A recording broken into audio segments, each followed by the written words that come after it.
Сәлем достар, менің арнама тіркеліп, лайк басып, пікір қалдырып өтіңіздер. Менің каналымның дамуына үлес қосыңыздар.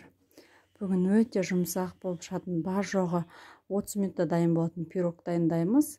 Ең алдымен құрғақ ыдысымызға 4 жұмыртқамызды салып, жақсылап миксерлеп аламыз. Ең алдымен жай баяулықта бастаймыз, сосын жоғары қарай көтереміз. Осының үстінен шекерімізді саламыз. Шекерімізді салып, екеуі бір қалыпқа түскенше 3-5 минут көлемінде араластырып аламыз. Орташа жылдамдықпен араластырған дұрыс.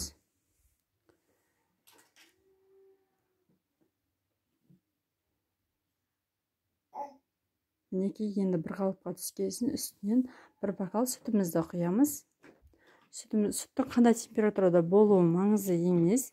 Мен үй температурасында тұрған сүтті пайдаландым. Үстінен сұйық майымызды құямыз. Сұйық майымызды құйып 5 минут көлемінде араластырамыз. Енді үстінен ұнымызды алдын ала дайындап аламыз. Осылай 3-4 бөлікке бөліп, үккіштен өткізіп салу қажет. Міндетті түрде 3-4 бөлікке бөліп салыңыздар. Себебі осы ұнды салғандар сіздердің пирогтарыңыздың көтеруіне тікелей әсер етеді. Мен 5 бөлікке бөліп салдым. Әрқайсысына 3-4 қасықтан салып отырдым.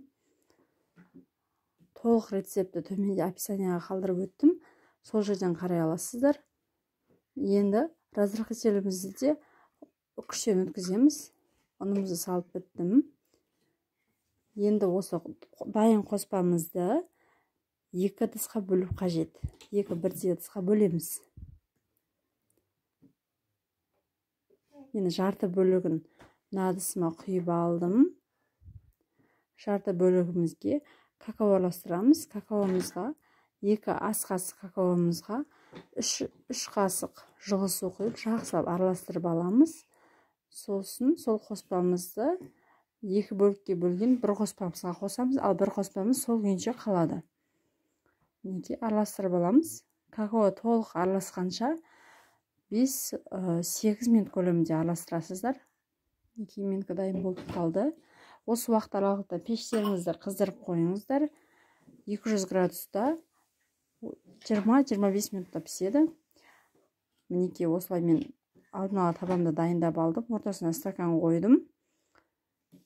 2 қоспамды да бірдей қойдым. Сол кезде екеуі де біркелкі болып шығады. Міндетті түрде екеуін де бірдей құйыңыздар. Осылай таяқшаның көмегімен мен сызып шықтым. Ол сызу сызбау өз еріктеріңізде. Мінекей. Енді қызып тұрған пешімізге 25 минутқа саламыз.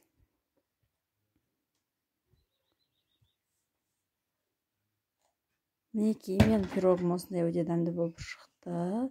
Таяқшаның көмегімен піскен-піспеген тексеріп көріп жатырмын. Сіздерде осылай көрсеңіздер болады. Стақан сынады деп уайымдамаңыздар, сол қалыпта шығады. Кішкене суығанын күтіңіздер. Суығаннан кейін барып табадан алған дұрыс.